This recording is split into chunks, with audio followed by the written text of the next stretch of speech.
Hello there, team. Welcome to Mile Deep. And I thought it'd be very fitting to have a conversation with Kazim Hussain today, because if you've been following the podcast, you'll know that I've been talking about the app that I have recently released. And I don't say I should be saying we, shouldn't I? Is Kazim and I have released. And Kazim is my client. He's also my friend and also partnered in this app, because this is what you do, isn't it? Like, you go into companies and you just help them actually express themselves through technology. Yeah. Firstly, happy to be here. Thanks Really for happy having to me be on. here, man. I'm like really excited, because I don't know where this is going to go, but I know if you're listening, there's going to be some really amazing things that you're going to hear over the next 45 minutes or so. So, yeah, Yeah, finally got you on a podcast. Finally here. Finally decided to come here and speak. Yeah, look, that is what I do. So, and just like we're talking about, we don't know what's going to unfold over the next 45 minutes. I've sort of turned that into my thesis of life. It's really about being in tune with the moment and creating what might unfold, creating what might come up in those spaces that are unknown. And I do the same for businesses. I do the same thing for entrepreneurs, where I sort of tune into that which might be unseen to either the organization, what they're trying to do, what they're trying to bring to life, or the human being or the person, what the person is trying to do in their life, where they might be stuck, or what their sort of hidden ability might be. Then most of the time for a business, for an organization, when I tune into almost a potential for something new that's happening there, oftentimes we can express that potential as technology, and we can enable that vision to come to life through technology, not just by looking at technology as something we build and something that's just this other thing, but really looking at technology as an expression of consciousness. Because I see in so many organizations these days, and just in social narratives as well, oftentimes we look at technology as something that is detrimental. Social media has all this bad stuff attached to it, but it also comes with sort of opportunity attached to it as well. But if we were to completely start looking at technology as an expression of the same consciousness that creates humanity, that creates culture, that creates society, and started building technology from that viewpoint, from that intention, can we actually do incredible things where technology is just an expression of the human and it facilitates all the goodness that humans are trying to be.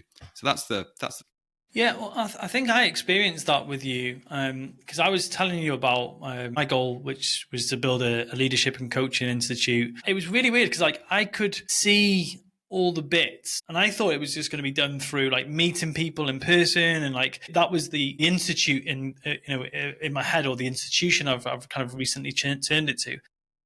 And then you were like, well, maybe you could do it like this, and then you started to show me how my vision could be expressed through technology, and like, even the Momentum app. I was like, I was really like adamant I wanted to maybe create a journal or a physical journal. I'm like, well, why don't you just try this? And anyway, by the way, Kazim knocked it up in a couple of hours, maybe. I don't know how long it took you. But then it was like, and then you were like, oh, well, this will then fit into this part of the business and this part. And then you kind of gave me this 10,000 foot view of how my idea would be expressed through technology. And I never thought of it like that before. And it was a pivotal moment for me. It was pivotal. I really got so much value from that. Is this what you do? Like, is this what you go in and to companies and do? Yeah, in a manner of speaking, yes. The technology just happens to be something that happens as a byproduct. It's really primarily about putting the pieces together of what that vision coming to life really is. So for you, you had this impulse, this idea, hey, an ambition. So you're already going through a moment in time where you're like, look, I'm starting to pull the pieces together for that next stage in essentially my life, which expresses as the next stage in my business as well, right? So you start to, with that intention, tune into this possibility to say, I want an institute. Perhaps I want the institute to look a certain way. The thing I'm able to do is tune into where that's coming from. Like if you can think about the concept of where do new ideas come from? Where does like new possibility live? And then how do we bring that new possibility into something etheric, just something out there somewhere in the ether, into thought, into the mind, and then how do we put that mind into execution? And then we create businesses and apps. The thing I'm able to do is go right to that level of where this idea is coming from. What's that thing you're tapping into? What's that impulse that is Right. truly you? And I can read that. And it's a metaphysical skill. My background is technology and traditional consulting, and I come from all those corporate spaces. But the underlying skill is very much metaphysical. I tune into the blueprint, the frequency of who you are, and ultimately what you're here to express. And what you're here to express and experience just in life, business is a big part of that. My playground is just building businesses as an expression of a sort of new paradigm of human. So when you have an idea and you're like, hey, I kind of want to do these things, what I'm able to go into that, I call it this dimensional space where the idea exists, and bring the pieces together and just reflect it back to you to say, hey, actually, this is how all of this would come together. Yeah, and that's the best. Bloody hell, that's the best you've ever explained it to me, brother. You should do more Best podcasts. I've explained it to myself. Yeah, it is. It's really good. Like this, like, by the way, we've been working together for 12 weeks, and that is the best understanding I've had of this process cognitively, but experientially, I've seen and experienced you doing this. So just kind of like say, kind of full disclosure. I like in that moment, even like about a week or two ago, it was like felt like I had such scattered thoughts around how my idea was coming together, and I was like, maybe it can't happen because it just feels so messy and misaligned. And you were just very, very good at doing that kind of like aligning that clear picture and then operationalizing that into technology, which I would never have thought of. I never would have thought of. And I imagine, like, do many of your clients, do they see that as a route for themselves, or are they normally just like they're looking for, is it a people problem? Is it a sales problem? But it's actually a vision problem. People find me in different ways. Oftentimes people find me through having personal issue. There's something personal they want to contend, not through any design, but just through resonance. Those people are oftentimes entrepreneurs who just find themselves in my world. And from the organizational side, when businesses look for me, they think they need to launch something. So typically, a business has got the beginnings of a vision, and they've isolated a problem. And a problem could be, we don't know how to build it, we don't know how to operate in this new space, or we don't have the people. There's some point of friction. They've tried something and they hit a point of friction. They find me to try and solve one of those people, technology, marketing, sales problems. Oftentimes, and this happened last week with a client, I've got a great example. Oftentimes, those businesses have a phenomenally sophisticated idea as to how to do sales, how to do marketing, how to operate in this business paradigm, because they're very experienced, very seasoned entrepreneurs and businesses usually. But what they become disconnected from is not just vision, but like this, what I call the purity of the highest definition of that vision. So my job becomes, I diagnose the problem that they're experiencing, because the problem is real, whether it's stuckness, whether it's people. And in diagnosing the problem, I'm able to get to that really quickly as well, because I don't have to go through analysis. I can, again, just tune into the root of that problem. Once we've figured out the root of the problem, and once we've figured out what the higher vision actually is, we can connect those two things. And that's an innately experiential process. It's very, very difficult to try and explain that cognitively, as you've seen. But once you start going through the experience of this higher vision becoming real, and all the moving parts in those things you were calling problems or stuckness, once those things start to come to surface, you connect the two, something shifts experientially in you, and then the business strategy, the process comes out of it. Yeah, it's not just shifts in your inner world, because like I remember, so on my goal board at the start of the year, I wrote coaching and leadership institute, and I kind of put it on there. Don't know the pathway. We had that discussion, and I saw that what you just explained, that like that problem and the picture, and and I had that moment, and it's the same week that somebody reached out to me, and like, well, I actually reached out to them and they replied, let's put it that way. And they were like, oh yeah, well actually I'm looking to do this. And like, I'm all for synchronicity and how the universe aligns, law of attraction, law of action. But this is a huge shift, like to be able to attach my work and my name to his name, and he's got, written a book that's affected hundreds and thousands of coaches. And I was like, that's so strange that I saw the vision, it got clear, that's the route forward. And anyway, when I was speaking to this guy on the call, he was like, oh yeah, that's what I'd love a software, I'd love a proprietary software. And I was like, well, yeah, I'm deeply passionate about coaching being ratified, verified, having everything in one place where we can make sure you're getting an absolute beast of a coach. And he was like, yeah, that's exactly what I want to create as well. So it's like, when I fixed that within myself and I saw that, also your outside world changes as well. Yeah, that 100%. And this is where, we talk about, I'm talking about relatively metaphysical things or intangible things like vision and connecting vision to tuning into the root cause of a problem.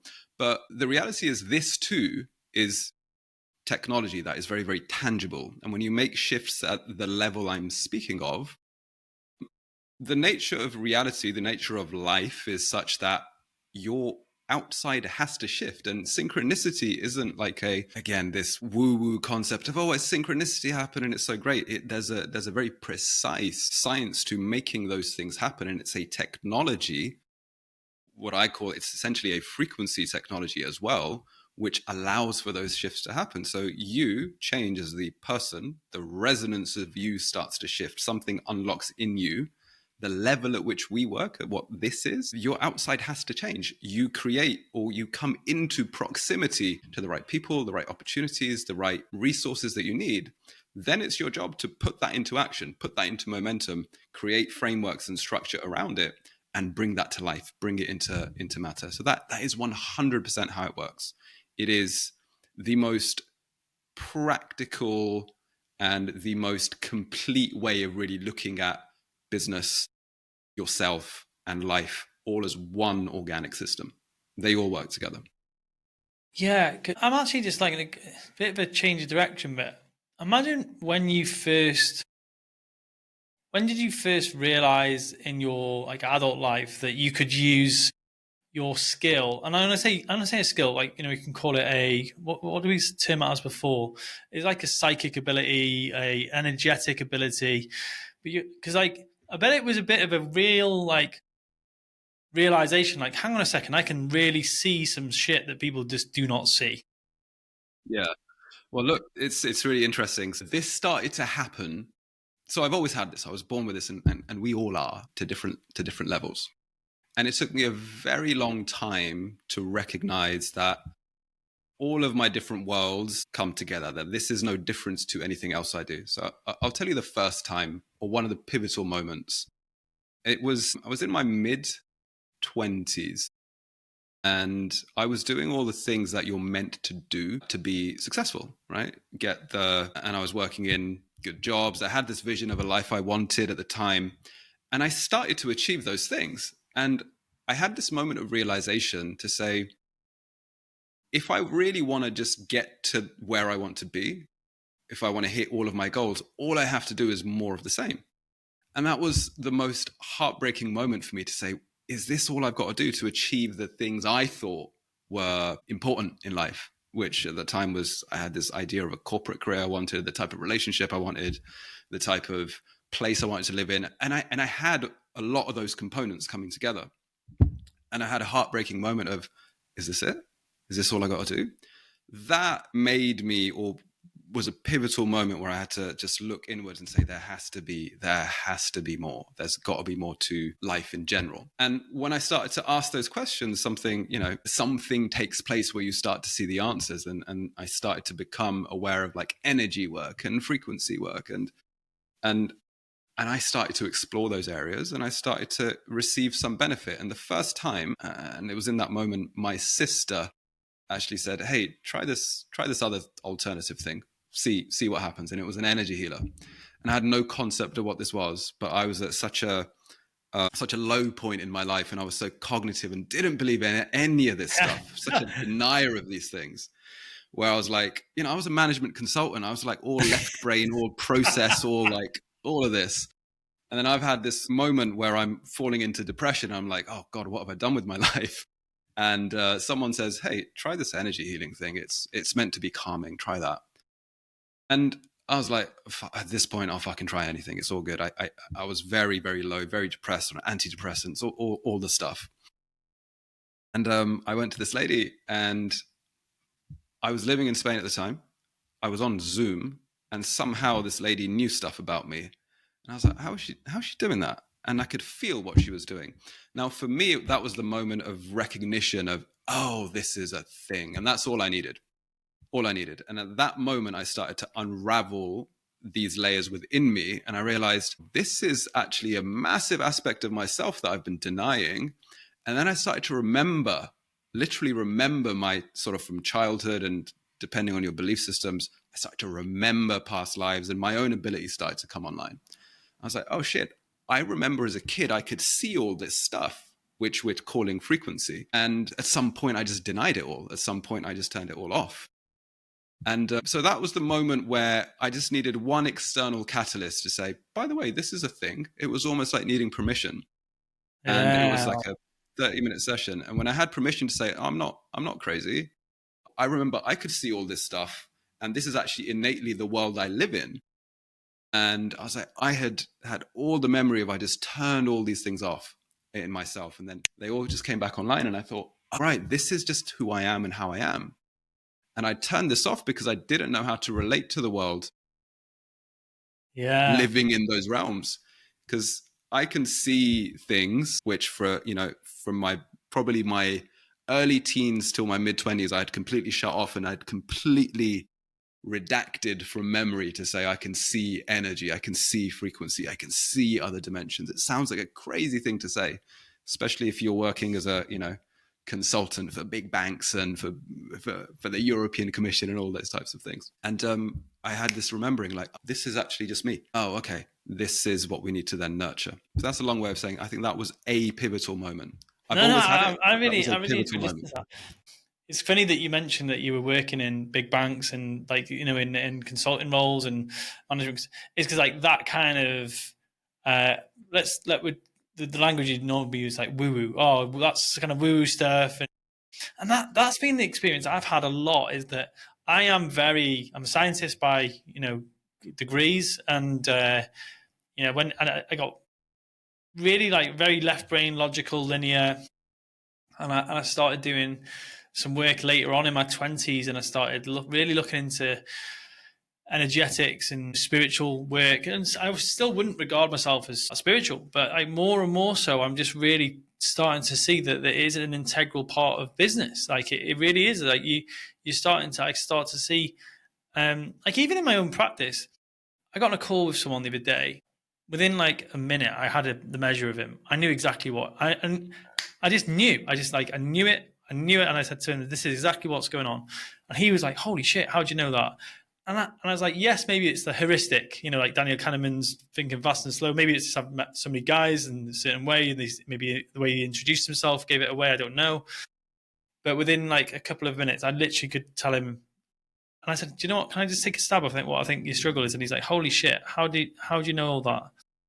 And I think we do have those gifts, but sometimes it's quite hard to share that you actually can see stuff. I'm not saying I don't feel like I'm psychic in any way. However, so since you've been accessing that level of thinking and being in the way that you consult and the way that you help people, what's changed for the results of the people that you've worked with? So much.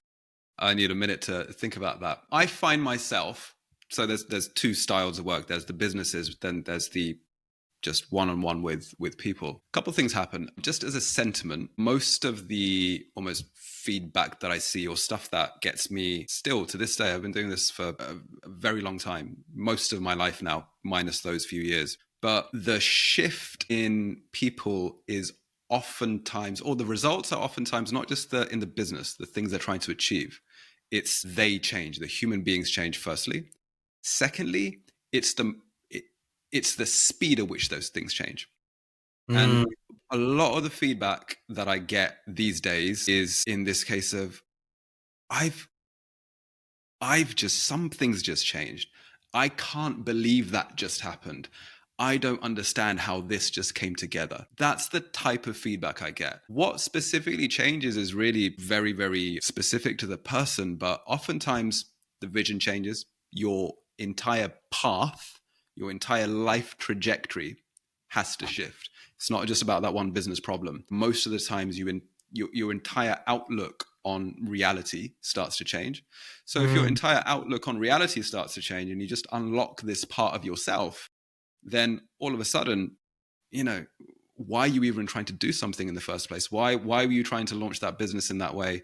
The whole thing shifts. So I would say, generally speaking, a lot of the feedback is your entire trajectory of who you are starts to shift.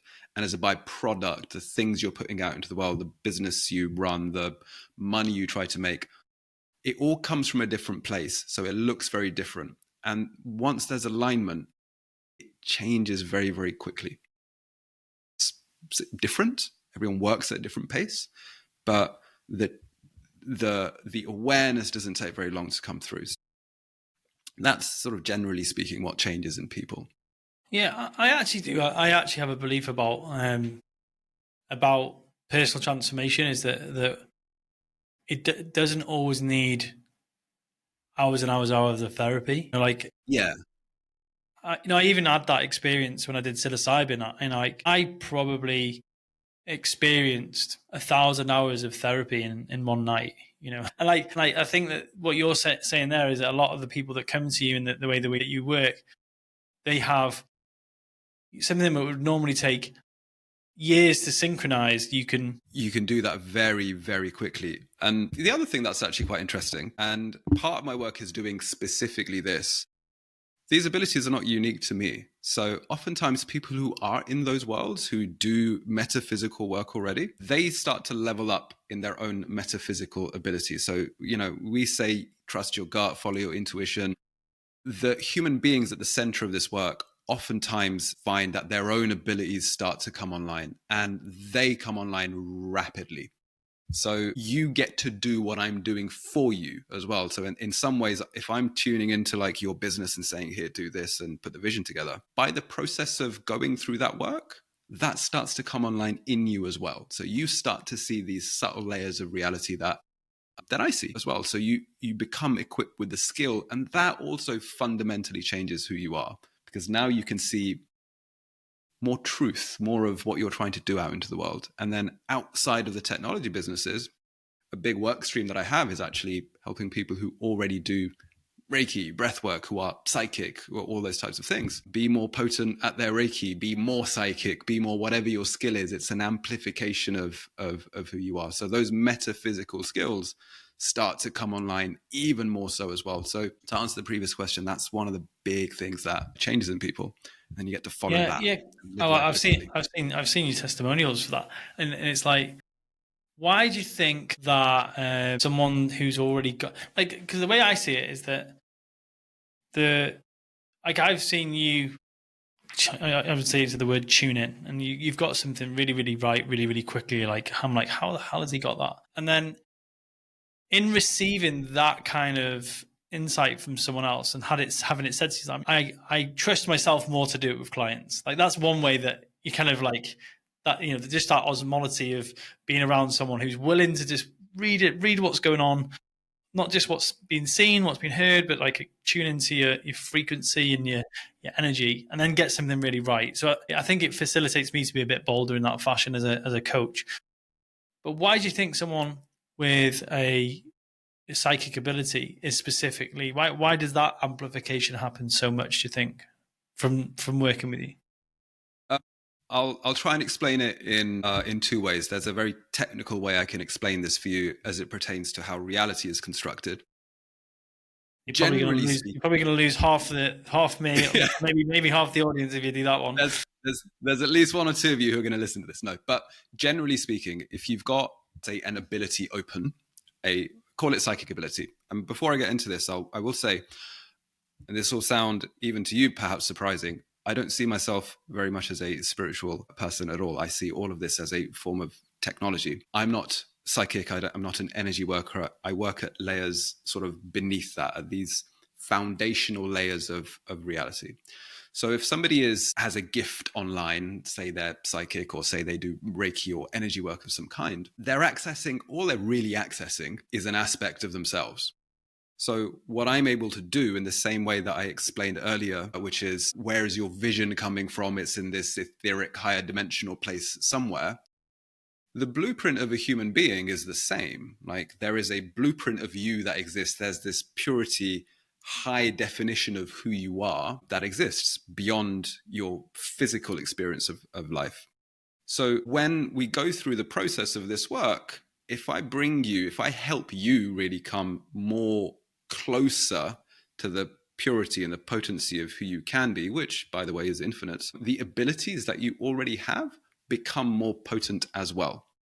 So if you are already psychic or if you're already an energy worker, you're just accessing either a technology or an aspect of self. That's all you're really doing. And so if I can connect you deeper to that aspect of self, that ability amplifies. To go one layer deeper on this, most individuals, I see this as a common theme who have these skills online, their ancestry has usually done something to bring that stuff online. Or let's say people have learnt Reiki from someone. Oftentimes people with that ability reference or say I'm doing this other thing that I've learned from someone called Reiki. So they're not entirely accessing something that is unique and potently them. They're going out and saying, hey, I'm doing this other thing, which is Reiki. So when going through a process with me means we're going to connect you closer to who you are, you start expressing your own unique ability that you may have learned Reiki at some point, for example, but you start expressing more of who you are. And when you can do that, by its very definition, it will be more potent than what you were doing before because you were referencing something outside of you. So I'll leave that explanation there before I can go into so much detail. I could talk to days on how that happens. I can see that is what I was seeing there is that I think sometimes when someone is feeling like, because people even express it in this way, I feel like out of alignment. I feel a bit. Well, says they feel a bit lost. Like lost from where, like, and that's kind of how people articulate that. Yeah. I mean, oftentimes that, when you're stuck and you're feeling a little lost or out of alignment, oftentimes there's some kind of what I would call distortion just to that's the word I was looking for. Recode. So it's not the same as healing and releasing something, but it's like a program. It's also like code. So if you're running a particular code, which is a distortion, so something that's going against what you really want, is an easy way to explain it. If I was to help you deprogram, uninstall that distortion, you then naturally gravitate towards a more potent version of who you are. And as a byproduct, if you're doing Reiki or breathwork or psychic or energy healing, or if you're trying to a bank, whatever you're trying to do, you'll be able to do it more potently as who you are. So whatever your innate ability is will start to come more online. Wow. We've talked in a lot about technology as personal technology, the way that you use your psychology, but what about, because something that I've really been interested in is that you're thinking around using tech in your business, like how you are helping people express their business through technology. And just even referencing my experience before, because I never really saw it as a vehicle. I just saw it, apps and tools, and they're just like kind of way to plug the gaps in my experience, or using Zoom to get on and speak to clients halfway across the world. You see using a technology as an expression of your business in a totally different way. Yeah. Like I said before, it's because I view technology for what it really is. It's the expression of the same consciousness that's created human. So when you start looking at technology that way, and you start looking at business that way, you innately find new ways to do things. You innately find new ways to amplify stuff. To go one more level into that, into what technology really is and why we're currently in a time where if you pay any attention to what's happening in AI, why has there just been this massive shift and acceleration in what's possible in technology? It's because we as humanity, as humans, are starting to collectively ask this question, well, at a deeper level of understanding, what does it really mean to be human. So the things that we value, the things that we think are important, that starts to shift when you can get technology to do a lot of that stuff now. There's so many things, even in my own business and in the clients that we work with, that used to take human capital. It used to take a human being to sit and do some of those tasks. And now we're able to get AI and machines to do a lot of those things. And now around that, there's a lot of fear to say, oh, everything's, even some of my own business associates become worried about this, to say, oh my God, this is, something's changing. We're losing what it means to be human because the machines are coming in to do all the stuff. But if you were to just shift that perspective for a moment and say, well, as part of human evolution, if humanity is now in a place where we've never been before, which I entirely believe, we have to start creating new definitions of what it means to be human. So if what we value starts to increase, like, what does it even mean to be human? Is there more possibility to be human?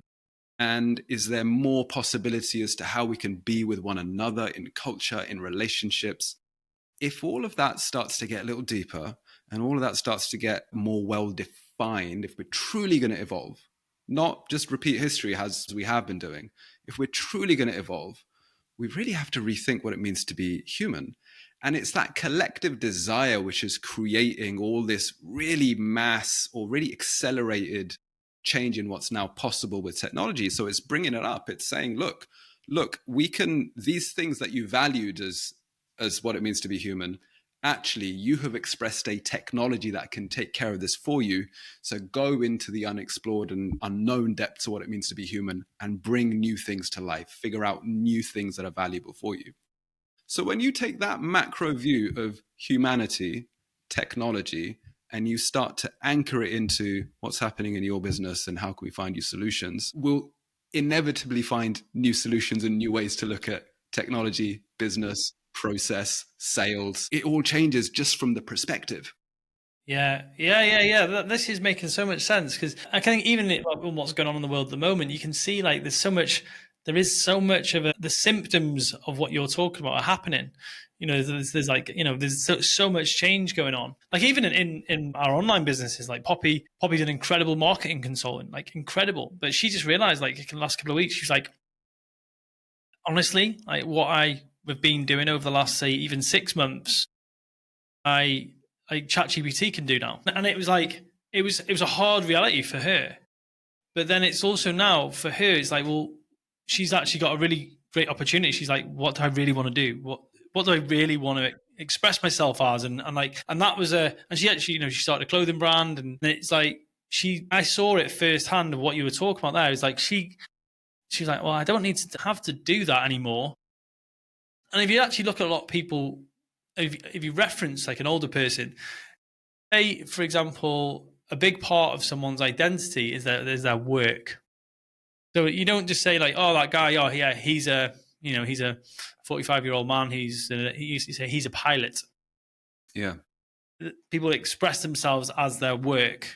And so what you're saying is that as this shift happens in technology, people will have to find new ways to express themselves and be different.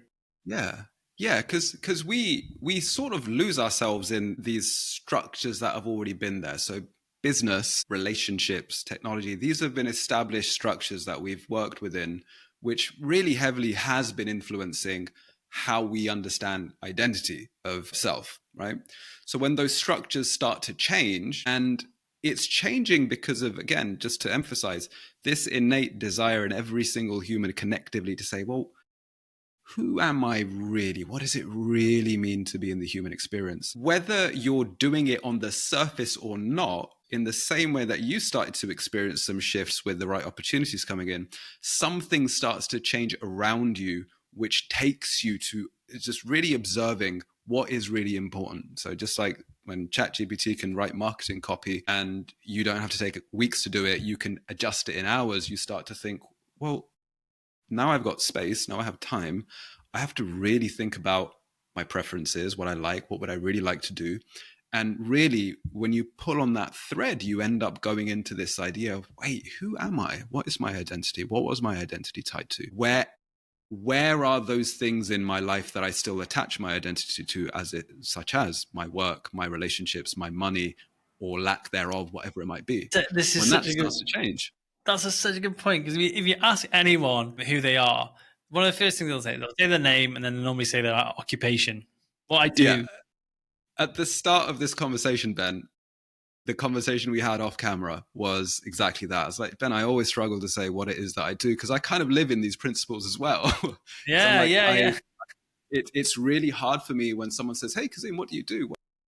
Well, I have this business, and it's a technology business. And then I also help healers become more potent at their healing. Where do those two worlds come together? It's quite a hard thing for me to explain in the terminology using, what do you do as a reflection of you, And I think that's what we're all moving away from. We're all asking the deeper question of, cool, we all do things in the world, but who are you? Like, what does it mean to be human? And that's a collective question we're asking. Oh, And that's that's where such a. evolution is going. One of my old coaches, Yassine, asked me this. He was like, we were at my buddy Pete's wedding, and he said, "Who are you, Ben?" And I was like, "Oh, don't need this." Anyway, what's really interesting question. And he was like, "No," because he had this skill. Then if he knew got into your skin, and he knew that it was a triggering question, he was like, "No, come on, answer it. Like, who are you?" And fuck. Honestly, I was so tired that night as well.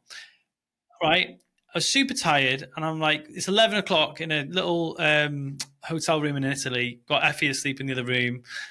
And he said something, who are you? Who are you? Anyway, typically, my sleep score would have been like 97, 87 on my Aura ring. But we spent, before going to bed, he's asked me this question, who are you? Who are you? I had like 15 or 20. And like that is a score that reflects some serious like psychological shift or something and that, because I was really actually sitting with that question for about half an hour. Who am I? Who am I? What is my identity?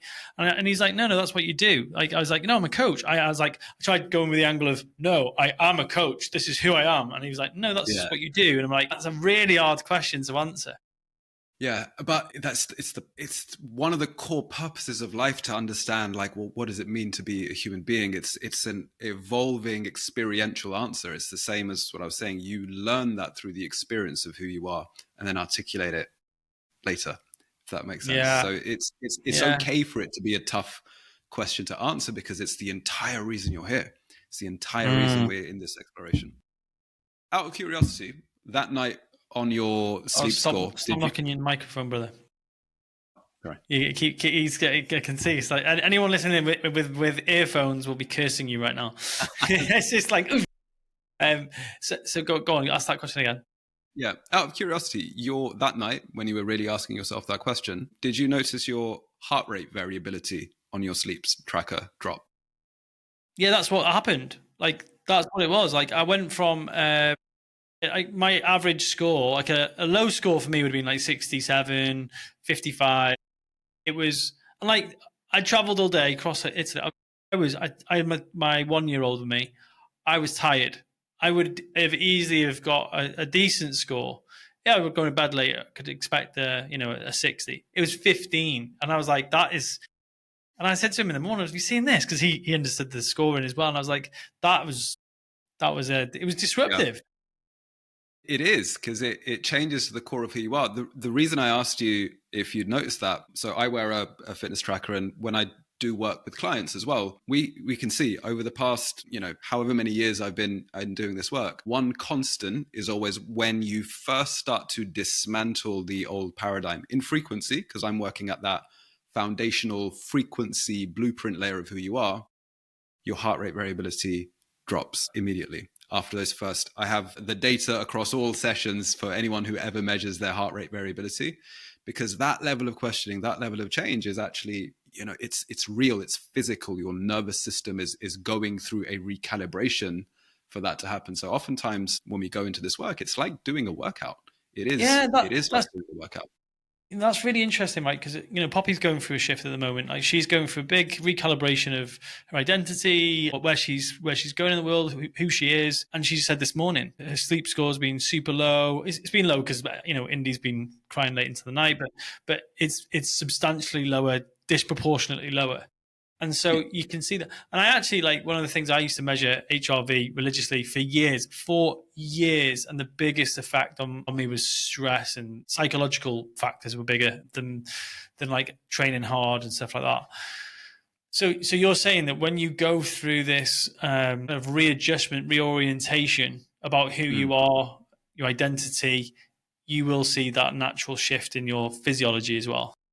100%. Yeah. If you're changing in a way that is deeply true almost to you, that's in an integrated way, that's not just some out there energetic thing, you will inevitably see a physiological change. One of the first changes you see, I see this almost always after somebody's first, say, frequency immersion session with me, a drop in heart rate variability, because it's your nervous system saying, oh shit, something is going on. I need to sort of pay attention. And it is a form of stressor to deprogram the distortions that you're trying to let go of. So it's a very, very real, very visceral, very like experiential process, and you can see it in the data. Yeah, well, you said it to me. Like, Kazim did the Dubai deep dive and came over for 2 days. Yes, I think I was ill. Like, I think I was getting ill. I had pneumonia. It was like the feeling I had was very off. And you actually did warn me, like, Ben, actually that's kind of what happens when we do a lot of this work. Because when I take someone on a deep dive, I'm open to being, to listening to and being coached and shared. Some of the stuff you saw. And then the following day, I was like, "That's weird." It felt as a weird fear. The only way I could express it was weirdness. Yeah, I remember you got into the car the next morning and said, "I felt like I was going to die." I remember. Yeah, I thought I was going to die. Yeah, it was. I was. Yeah, it was because I wasn't even ill at that point. I was just like, I was fine. That night, I had loads of sweats. I was like, I'm going to die. Yeah. Thought I had to ring my dad, tell him I loved him. In a manner of speaking, that is what goes on when you truly let go of this old iteration of who you are, the old version that built the businesses, that created the old technology. In a manner of speaking, you're letting go at that layer. You're saying goodbye to an old aspect of self. So the visceral change that comes with that can sometimes, not every time, not all the time, if you're able to, say, go into it with that level of depth, sometimes it feels that way. And even you being ill in the lead up to that weekend, and that was a powerful weekend for me as well.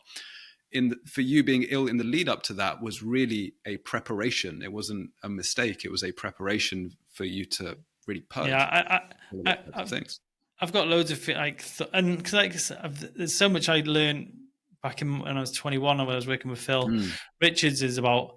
There's so much we don't understand, and it can't all be random. It's not just the fact that I got so. It's like, yeah, it is and actually, do you know what it was?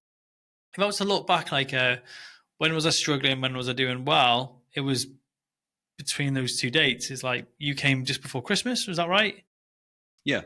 November time, I was ill through December. A real kind of, and then in January I was doing incredibly well. And I didn't really change all that much, but I was different. I definitely felt I was different in January of this year.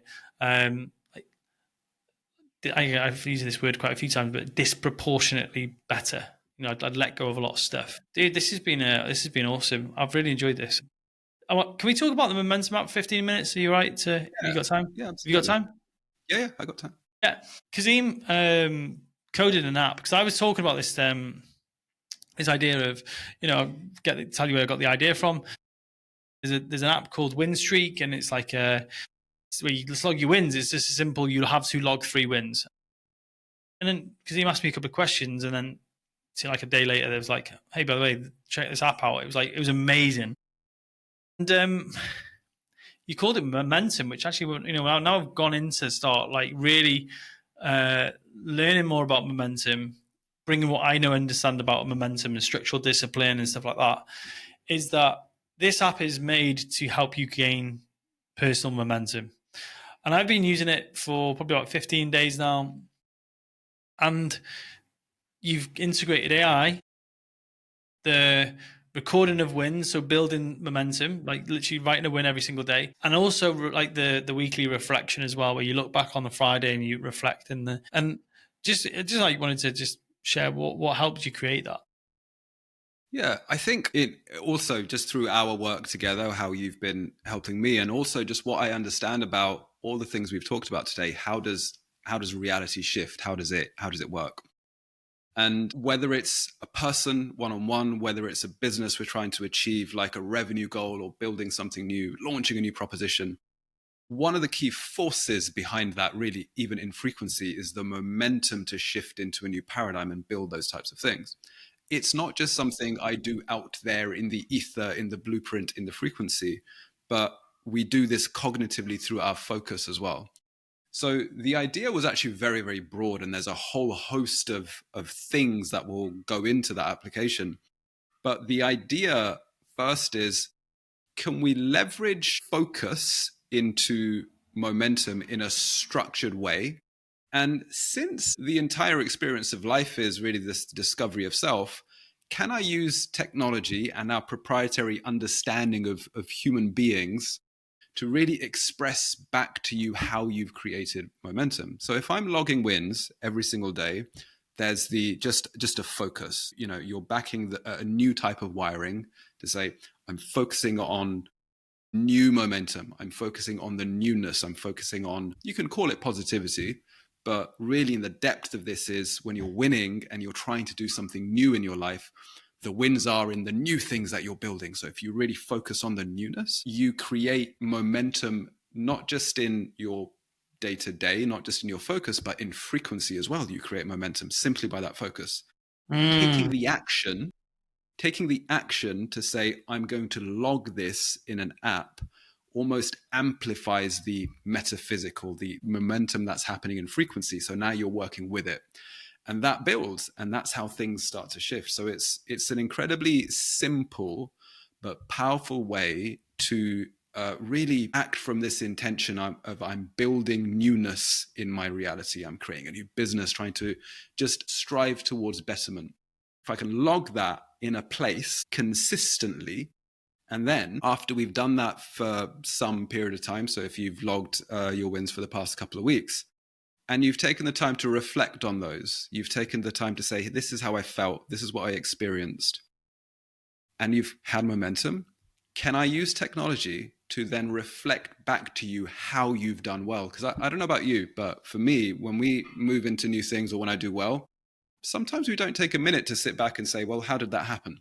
Okay, Yeah, so can I break that's down? so good. That's so right. You're right. Yeah, so right. Yeah.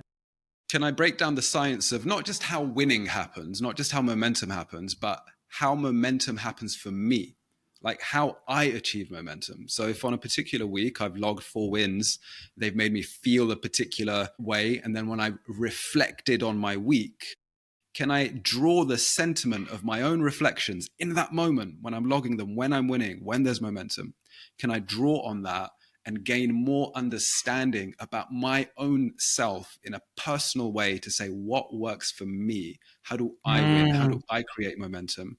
And then can I, as a science, start doubling down on those things more about myself? So it's not just about logging a win in an app because we need focus, but it's also about getting to know yourself to a level of depth so you understand how you can be a really high performer out into the world in a way that's unique to you, because everyone's unique. Everyone has a unique mechanism of high performance.